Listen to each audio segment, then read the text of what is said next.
오늘은 죄사함의 원리라는 제목으로 하나님의 말씀 나누도록 하겠습니다. 여러분, 예수님은 주기도문을 통해서 우리에게 기도를 알려주십니다. 우리는 우리가 원하는 것을 기도합니다. 우리는 우리가 필요하다고 생각하는 것을 기도합니다.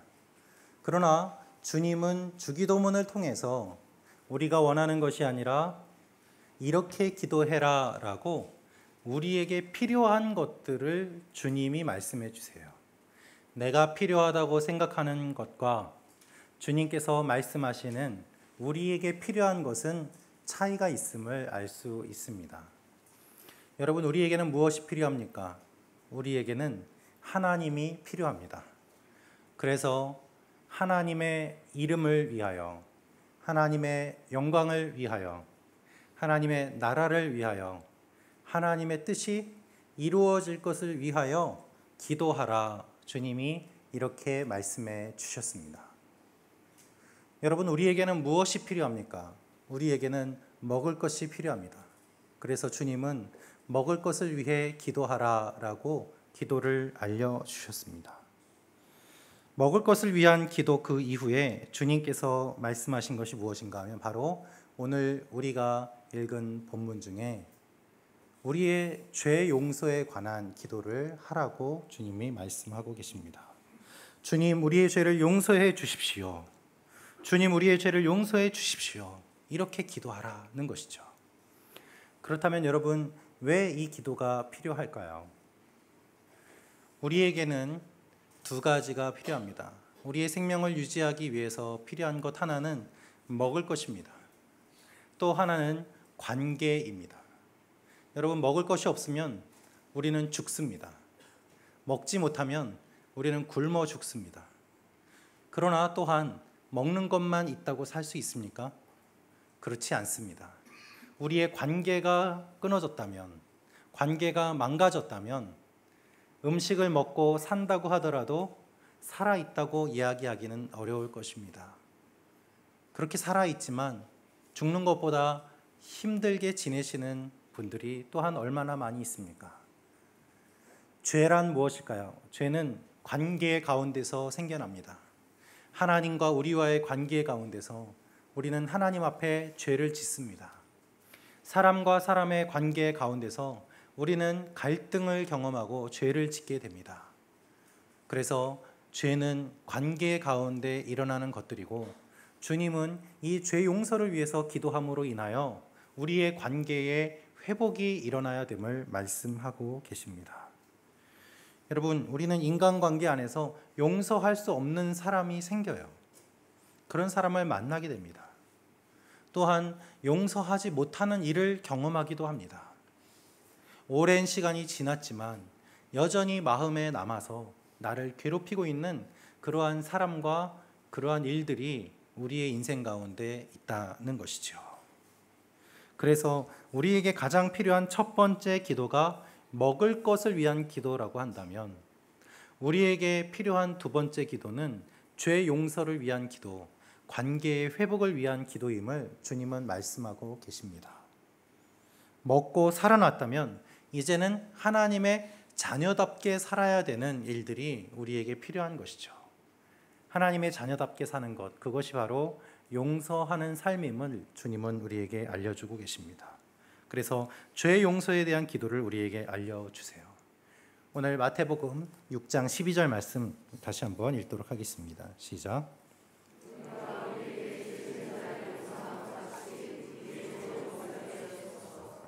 우리가 우리에게 죄 지은 자를 용서한 것 같이 우리 죄도 용서해 주소서. 이 본문을 원어에 따라 직역을 해보면 다음과 같은 뜻입니다. 그리고 하나님이 용서해 주십시오. 우리 그 죄, 우리처럼, 그리고 우리가 죄인을 용서한 것처럼. 매끄럽지 않지만 문장 그대로를 번역하면 이와 같은 뜻입니다. 즉, 원어는 하나님께 먼저 간구하는 내용이 나옵니다. 용서해 주십시오. 그런데 어떻게 용서하는가? 우리가 다른 사람을 용서한 것처럼 용서해 주십시오 라고 하나님께 먼저 구하는 내용으로 원어가 그렇게 기록되어 있습니다. 하나님 용서해 주십시오. 우리의 죄를 우리가 죄인을 용서한 것처럼. 그래서 오늘 기도를 보면 우리가 주의 깊게 봐야 될 것이 바로 죄라는 말입니다. 그리고 이 말씀이 과연 무엇을 의미하는가를 볼 수가 있을 것이죠. 먼저 본문에 기록되어 있는 죄를 보면 2번 나옵니다. 그죠? 우리의 죄 지은 자를 용서한 것 같이 우리 죄도 용서해 주소서. 죄가 2번 나와요. 하나는 죄 지은 사람, 하나는 죄. 죄 지은 사람이니까 죄인이 되겠죠. 그런데 이 본문에서 말하는 죄가 매우 독특한 의미를 가지고 있습니다. 일반적으로 신약 성경에서 죄라는 말은 하마르티아라는 말을 쓰고 있습니다. 이 말의 의미는 관역에서 벗어난다라는 뜻이에요. 하나님이 정하신 기준이 있습니다. 하나님이 정하신 룰이 있습니다. 그런데 하나님이 원하시는 그 뜻과 그 기준에서 벗어나는 것, 그것을 죄, 하마르티아라고 성경에 기록되어 있습니다. 신약 성경의 대부분은 그러한 단어로 기록하고 있어요. 그런데 본문에서 주님은 그런 말씀을 하지 않고 매우 독특한 표현을 쓰십니다. 그것이 무엇인가 하면 오페이레마라는 말인데, 이 말은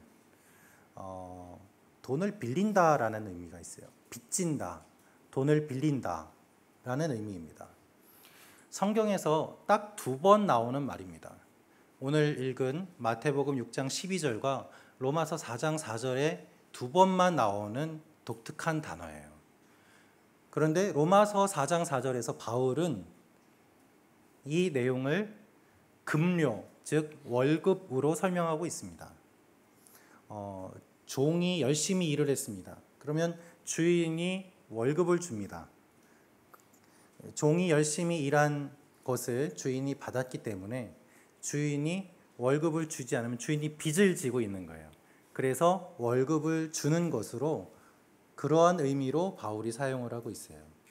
즉 성경에서 딱 2번 쓰인 이 말 가운데 예수님은 홀로 독특하게 이 죄를 빚지다라는 의미로 설명하고 계신다는 것입니다.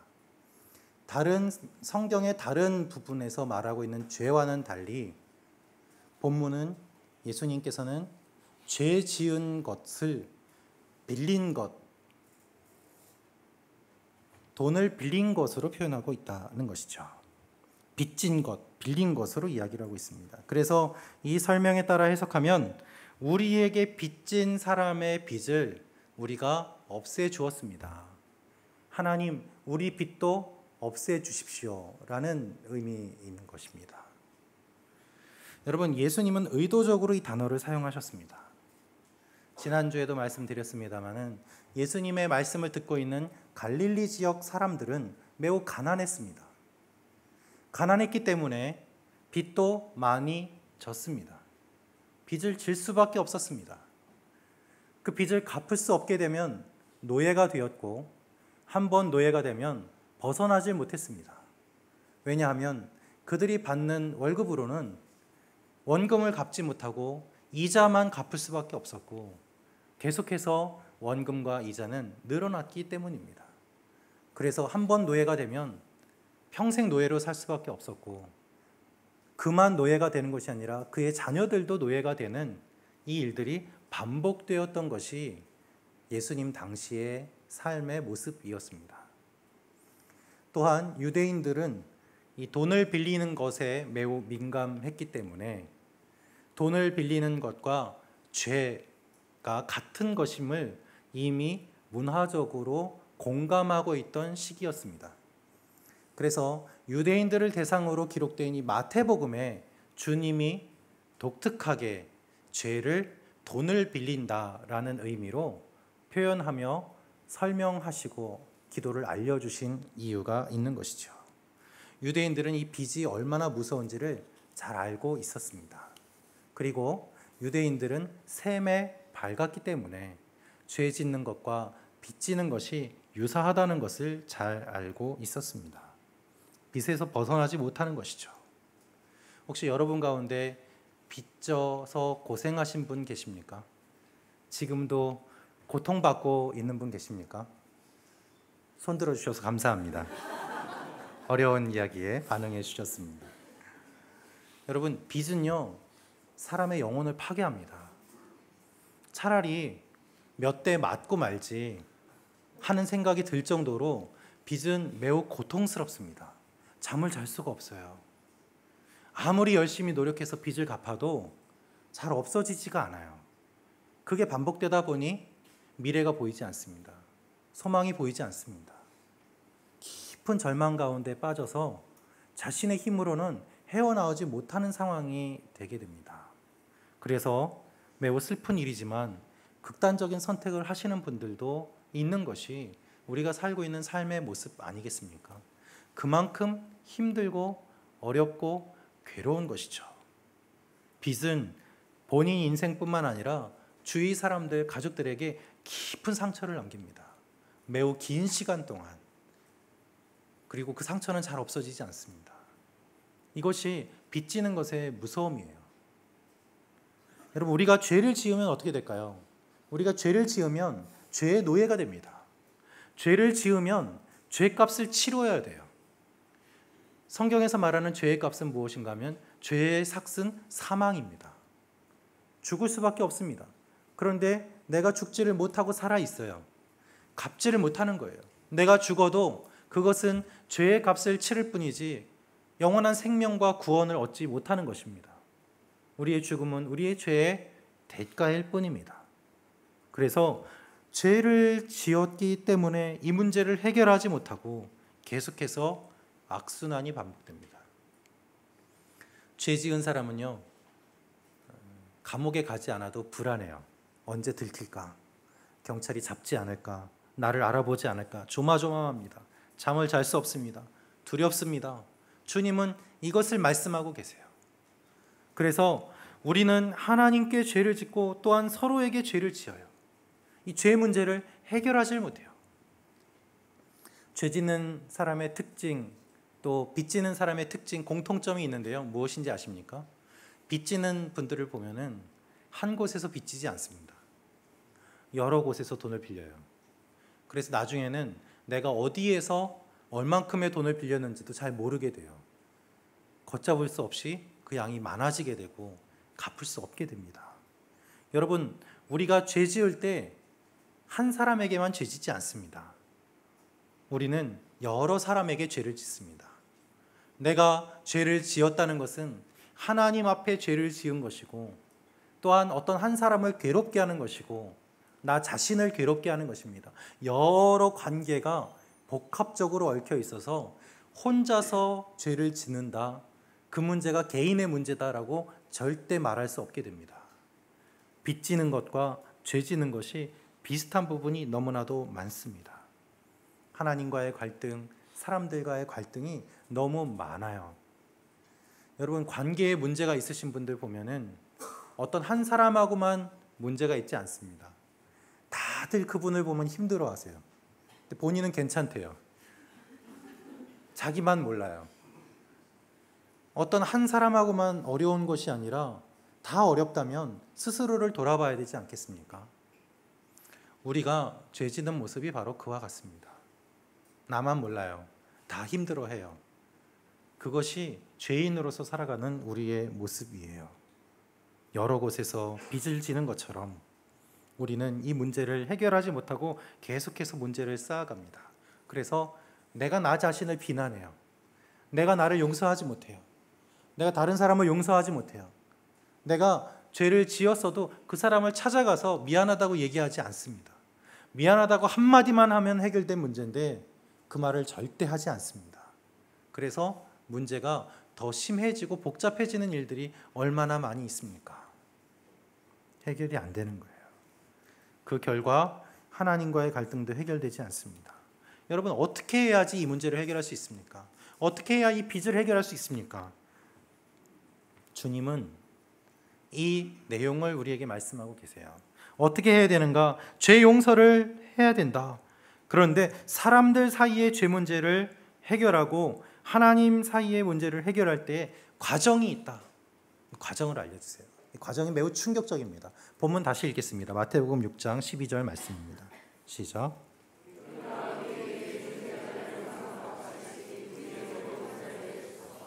우리가 우리에게 죄 지은 자를 용서한 것 같이 우리 죄도 용서해 주소서. 죄 용서함을 받는 그 방법이 무엇입니까? 우리가 먼저 용서해야 된다는 거예요. 우리가 용서한 것 같이, 전제가 있어요. 우리가 용서한 것 같이 주님 우리를 용서해 주십시오. 유대인들은 하나님이 죄 용서해 주신다고 믿었습니다. 그래서 예수님이 사람을 고치고 내 죄가 용서함을 받았다라고 선포하셨을 때 사람들이 화를 냈습니다. 네가 누군데, 네가 하나님도 아닌데 왜 죄를 용서한다고 하느냐. 그러면서 신성모독이라고 예수님을 공격했습니다. 유대인들은 하나님이 죄 용서해 주신다고 생각했어요. 그래서 자신들이 죄를 지었으면 동물을 끌고 와서 하나님께 제사를 드리면 용서함을 받는다, 그렇게 생각했습니다. 여러분, 우리도 그렇지 않습니까? 교회 다니면서 신앙생활하면서 내가 죄 지었으면 하나님 앞에 회개하면 용서받는다라고 이야기를 들어왔습니다. 그래서 눈물을 흘리며 기도합니다. 그리고 하나님 앞에 나는 회개했다라고 말하고 그 문제는 해결됐다라고 말을 하죠. 주님은 우리의 생각과 다른 말씀을 하세요. 우리가 용서받기 위해서는 먼저 용서해야 된다라고 말씀하세요. 우리가 먼저 용서한 다음에 그 다음에 하나님께 우리의 용서를 구해야 된다. 이것이 순서다라고 말씀하시는 것입니다. 우리의 생각과 정 다른 반대의 이야기를 지금 하고 계십니다. 예수님이 이 원리를 좀 알기 쉽게 예를 들어서 설명해 주셨습니다. 마태복음 18장 말씀을 보면 마태복음 18장 21절에서 35절에 용서하지 못하는 한 종의 이야기가 나옵니다. 어떤 한 종이 주인에게 돈을 빌렸습니다. 이 주인은 한 나라의 왕이기도 합니다. 이 주인에게 돈을 빌렸는데 이 종이 얼마만큼의 돈을 빌렸을까요?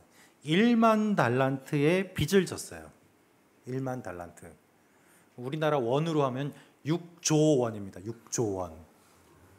1만 달란트를 빌렸습니다. 6조 원을. 그 돈으로 뭐 했을까요? 한 사람이 그만큼의 돈을 어디에 썼을지는 모르겠지만 빌려준 주인도 대단하죠. 6조 원의 돈을 빌려줬습니다. 그런데 이 사람이 갚을 수 없는 거예요.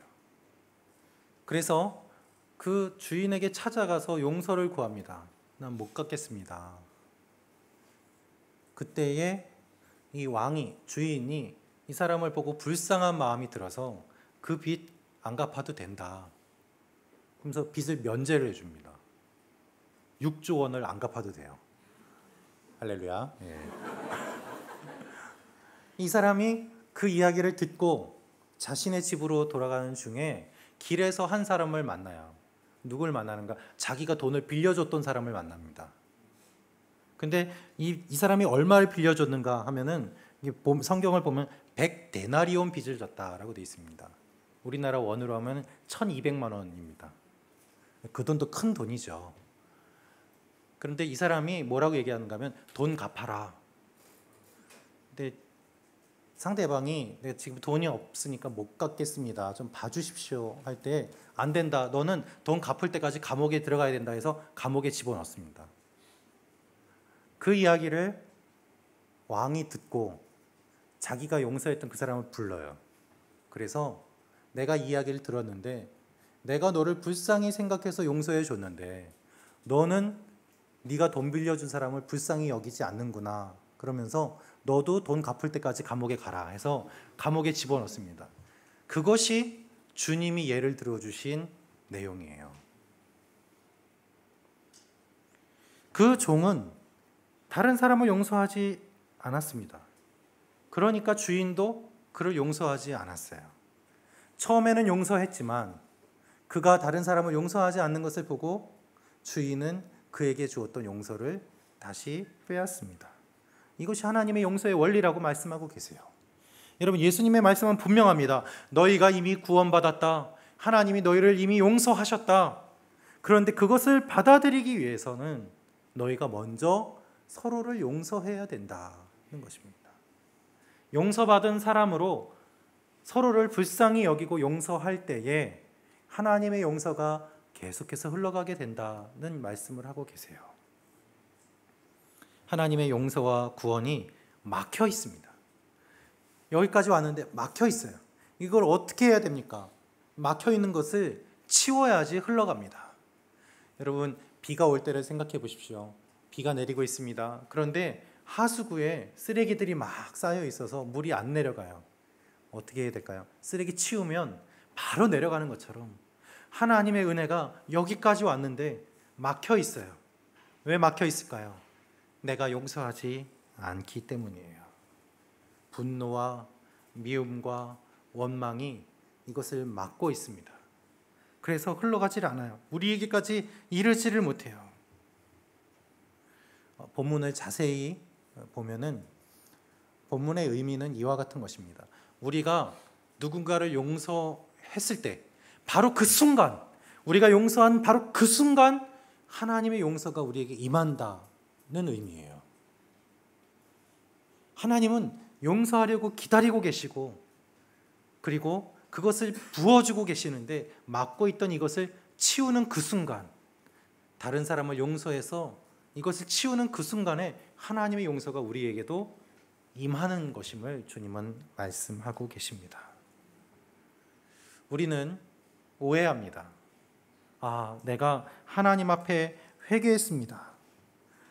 하나님, 내가 회개합니다. 용서해 주십시오. 그러나 예수님은 오늘 말씀하세요. 진정한 회개는 죄 지은 사람을 찾아가서 그에게 용서를 구하는 것이고 그의 용서를 받음으로 인해서 흘러간다. 또한 너희도 그와 같은 사람을 용서함으로 인해서 하나님의 용서를 경험할 수 있다는 말씀이에요. 여러분, 사람들이 기독교를 욕하는 이유 중에 하나가 무엇인지 아십니까? 우리가 주님의 말씀을 잘못 알고 있기 때문입니다. 우리는 이렇게 말합니다. 나는 하나님께 회개했습니다. 나는 용서받았습니다. 내 죄 문제는 해결되었습니다. 할렐루야. 그런데 사람들은 이렇게 말합니다. 나한테 와서 미안하다고도 얘기하지도 않고 내가 당신을 용서하지 않았는데 어떻게 하나님이 당신을 용서한다고 이야기를 하느냐. 그런 종교가 말이 되는가. 그런 의미로 비난해요. 여러분, 하나님 앞에서 해결됐다고 하지 마세요. 사람들하고 먼저 해결해야 돼요. 그래야 하나님의 은혜와 용서를 경험할 수 있습니다. 이것이 주님이 말씀하시는 내용이에요. 예수님은 용서의 순서를 다시 알려주세요. 우리가 먼저 찾아가서 용서를 빌어야 됨을 말씀하십니다. 누군가가 우리를 찾아와서 용서를 구할 때 우리가 복수하고 몇 배로 갚아주는 것이 아니라 우리도 그를 용서해야 됨을 주님은 말씀하고 계세요. 그럴 때야 이 묶인 것이 풀리게 돼요. 죄의 값을 지불하게 되고 문제를 해결하게 돼요. 여러분, 기억하십시오. 여러분이 누구에게 잘못했다면 찾아가서 미안하다고 하십시오. 한마디 어렵습니까? 어렵죠. 어려워요. 그래서 안 해요. 남편은 아내한테, 아내는 남편한테 그렇게 하루 이틀 안 하다가 골이 깊어지게 되고 돌아올 수 없는 관계의 깨어짐까지 경험하게 되지 않습니까? 말 한마디면 됐는데 안 해요. 여러분, 여러분이 용서를 구하십시오. 그리고 여러분에게 누군가가 용서를 원한다면 여러분이 용서해 주십시오. 우리가 용서한다는 것은 다음과 같은 의미를 가지고 있습니다. 이것은 믿음을 의미하는데 첫째로 내가 용서받았다는 믿음이 있어야 용서할 수 있어요. 내가 주님께 용서받았다라는 이 믿음이 있어야 나도 다른 사람을 용서할 수 있다는 것입니다. 두 번째로는 나에게 용서할 힘이 주어졌다는 믿음이 있어야지 용서할 수 있습니다. 여러분, 내 힘으로는 용서가 안 됩니다. 그래서 하나님의 힘이 필요합니다. 그 힘으로 용서할 수 있어요. 세 번째로는 내가 용서할 때 나도 용서받는다는 믿음이에요. 내가 용서해야지 나도 용서받는다. 주님이 말씀하시는 내용처럼 내가 용서할 때 나도 용서받는다는 믿음이 있어야 용서할 수 있습니다. 이것이 없으면 용서할 수 없어요. 예수님이 말씀하신 종의 비유를 한번 보십시오. 그는 먼저 용서를 받았습니다. 그가 계속 그것을 기억했다면 1200만 원 빚진 사람 용서했을 것입니다. 그런데 그는 그것을 잊어버렸어요. 그 결과 맨 처음에 얻었던 그 용서도 잃어버리게 됩니다. 우리는 하나님께 용서함을 받았습니다. 그런데 용서함을 받은 것을 잃어버리면 다른 사람을 용서하지 못합니다. 그 결과 하나님의 용서도 다시 한번 잃어버리게 됩니다. 악순환이 되는 거예요. 그러나 우리가 용서받았음을 기억하면 다른 사람도 용서할 수 있게 되고 그 용서가 흘러가면서 계속해서 좋은 선순환이 일어나게 됩니다. 그것이 용서의 모습이에요. 여러분 가운데 어떤 분은 이렇게 말씀하실지 모르겠습니다. 목사님, 얼마나 힘든지 아시잖아요. 목사님 모르고서 그런 얘기 하십니까? 여러분 힘들죠. 힘들어요. 그러니까 주님이 말씀하시는 거예요. 목사님, 저는 절대로 그 사람 용서하지 못합니다. 목사님, 저는 하나님께 회개했습니다. 그러면 됐지. 왜 다시 그 사람을 만나야 되고, 왜 다시 상처를 끄집어내야 되고, 왜 잊고 싶은 기억을 떠올리고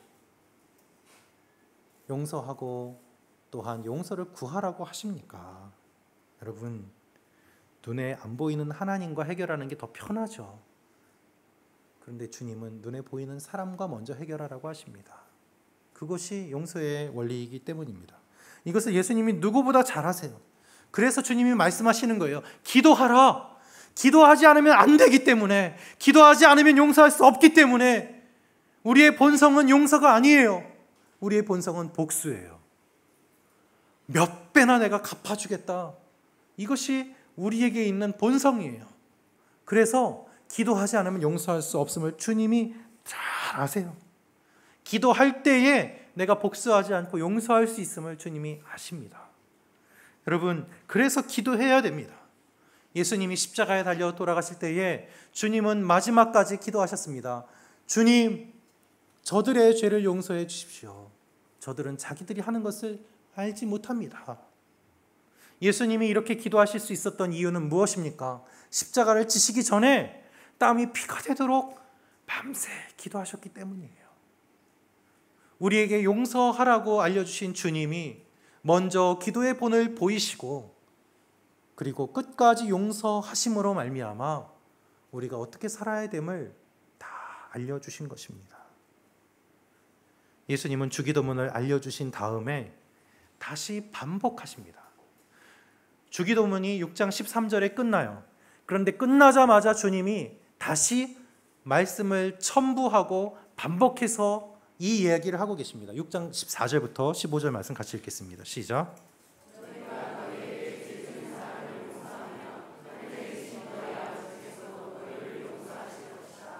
그러나 너희가 남의 죄를 용서하지 않으면 너희 아버지께서도 너희 죄를 용서하지 않으실 것이다.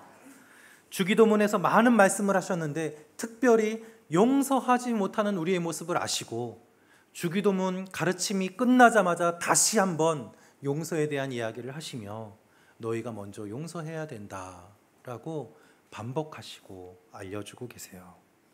마태복음 18장 18절 말씀은 다음과 같이 말씀하십니다. 같이 읽겠습니다. 시작. 무엇이든 너희가 땅에서 매면 하늘에서도 매일 것이요 무엇이든 너희가 땅에서 풀면 하늘에서도 풀릴 것이다. 아멘. 여러분, 우리에게는 천국을 열고 닫을 능력이 있습니다. 그것이 무엇인가? 내가 용서함으로 인해서 천국의 문을 열 수 있어요. 천국의 문이 열리면 주님의 나라가 임하게 되고 주님의 뜻이 임하게 되고 하나님의 영광이 나타나게 됩니다. 이것을 닫아버리면 하나님의 영광이 나타나질 않습니다. 이것을 어떻게 열까요? 서로 사랑하고 용서할 때 이 문이 열리게 되고 하나님의 뜻이 우리를 통하여서 이루어지게 되는 것이죠. 그래서 계속해서 선순환으로 이것이 흘러가게 됩니다. 여러분, 여러분의 남편을 이제는 용서해 주십시오. 네. 여러분의 부모님을 이제는 용서하세요. 용서할 수 없었던 그 일들을 이제는 용서하십시오. 그리고 무엇보다도 여러분 자신을 여러분이 이제는 놓아주십시오.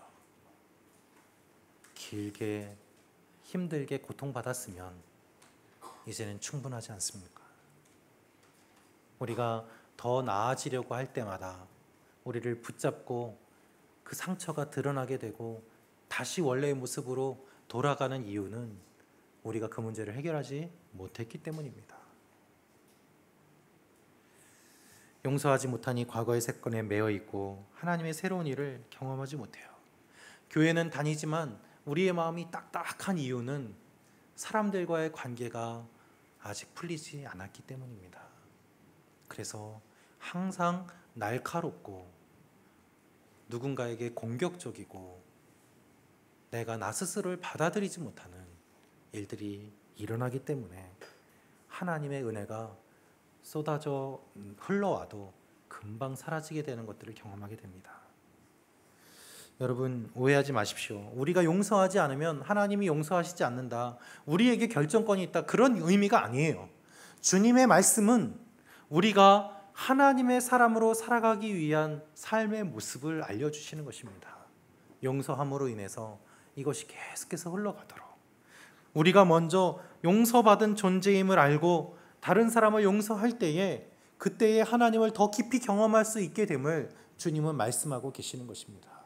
그럴 때에 사람들과의 관계가 회복이 되고 하나님과의 관계가 회복이 되면서 정말 음식을 먹음으로 육체적으로 사는 것만이 아니라 하나님 앞에서 영적으로 정서적으로 살아나는 일들이 일어나게 되는 것입니다.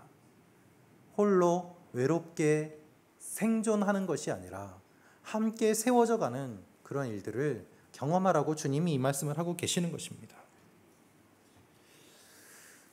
한 2주, 3주 전의 일인 것 같은데요. 제가 얼마 전에 한 편지를 받았습니다. 저희 교회 주소로 제 이름의 편지가 한 통이 왔습니다. 제가 그 편지를 열어보았는데요. 그 내용이 다음과 같은 것이었습니다. 목사님, 서현 목사님, 너무나 죄송해서 아무런 말씀도 드릴 수가 없습니다. 전화조차 드릴 수 없습니다. 늦었지만 용서해 주십시오. 이것이 편지 내용의 전부였습니다. 이름은 적혀 있었지만 저는 그분의 이름을 보아도 잘 얼굴과 이름이 떠오르지 않았습니다. 아마 이전에, 아주 오래전에 제가 다 잊어버린 그 사건이라고 한다면 매우 오랜 시간이 흘렀을 것인데 이름도 기억하지 못할 정도의 시간이 흐른 그 가운데 그분이 제가 동경에 새롭게 온 것을 어떻게 아시고 저한테 그 내용의 편지를 보내주셨고 무슨 내용인지도 설명이 없었어요. 연락처가 있어서 제가 연락을 해봤지만 전화를 받지 않으셨습니다. 무슨 일일까? 제가 생각해도 잘 기억이 나지 않아요. 저는 나쁜 일이 있으면 잘 잊어버립니다. 예. 무슨 일이 있었는지 금방 까먹어요. 그 편지를 읽고 제가 한참을 묵상했습니다. 이 편지를 보낼 때까지 그분의 마음이 어떠셨을까? 그 긴 시간 동안 마음이 무겁고 힘드셨겠구나라는 생각이 들었어요. 그리고 이 편지를 쓰신 다음에 그분의 마음은 어땠을까? 그것을 생각하게 되었습니다. 제게 무엇을 그렇게 잘못하셨는지 저는 기억이 전혀 나지 않지만 그분에게 있어서는 매우 무겁고 힘든 일이었음은 분명했기 때문에 아마 편지를 보내셨을 것 같습니다. 하나님은 저와 그분 관계를 기억하시고 그 일을 아름답게 해결해 주시는 모습을 보게 되었습니다. 저는 잊었지만 주님은 기억하시고 그 모든 문제들이 선하게 풀어지도록 하신 것이죠. 저는 복수하지 않았지만 하나님은 기억하시고 그 그 일을 아름답게 해결하시는 것을 다시 한번 보게 되었습니다. 여러분, 그분을 용서할 자격 또는 용서하지 않을 자격, 그 자격이 저에게 있을까요? 아니요, 없습니다. 저도 용서받은 죄인에 불과하기 때문입니다. 제가 용서받았으니 저도 그저 용서할 뿐이고, 제가 용서받았으니 저도 그분을 위해서 그저 기도할 뿐입니다. 그래서 그분께 연락이 되지 않아 주님께 기도를 드렸습니다. 주님, 이제는 그분을 자유롭게 해주십시오. 그분을 평안하게 해주십시오. 여러분, 우리가 사랑의 빚 외에는 서로에게 빚을 지지 않기를 바랍니다. 그리고 그렇게 빚을 졌다면, 조금 많은 빚을 졌다고 하더라도 그 빚을 탕감해 주세요. 왜요? 우리가 이미 하나님께 그 모든 죄와 빚을 탕감받고 용서받았기 때문입니다. 서로 잘못하면 미안하다고 하세요. 그리고 누군가 미안하다고 할 때에 그냥 용서해 주세요. 또 한두 번도 아니고 이번엔 용서해 주지만 다음엔 그러지 마라, 그런 게 아니에요. 그냥 한마디 미안하다고 하시고, 그 미안하다고 할 때까지 얼마나 힘들었을까 생각하시고 그냥 용서해 주시고, 그렇게 서로 사랑하며 사는 것이 주님이 우리에게 원하시는 것 아니겠습니까? 교회에 와서까지 날카롭고 민감하고 시기하고 목소리 높이고, 그것이 얼마나 슬픈 일입니까? 용서는 복수하고자 하는 우리의 본성을 거스르는 행위예요. 그래서 기도해야 됩니다. 계속해서 내가 기도하고 상대방을 위해서 기도할 때 복수하고자 하는 마음이 사라지게 되고, 그를 위해 기도할 때 그가 불쌍하게 보여요. 그리고 눈물이 나면서 하나님 앞에 내가 용서받은 존재임을 기억하게 되고, 내가 용서받은 것처럼 나도 그를 용서하게 되는 일들이 일어나는 것이죠. 오해하지 마십시오. 한순간에 간단하게 용서하라는 이야기가 아닙니다. 시간이 많이 걸리고 힘든 일이고 노력이 필요합니다.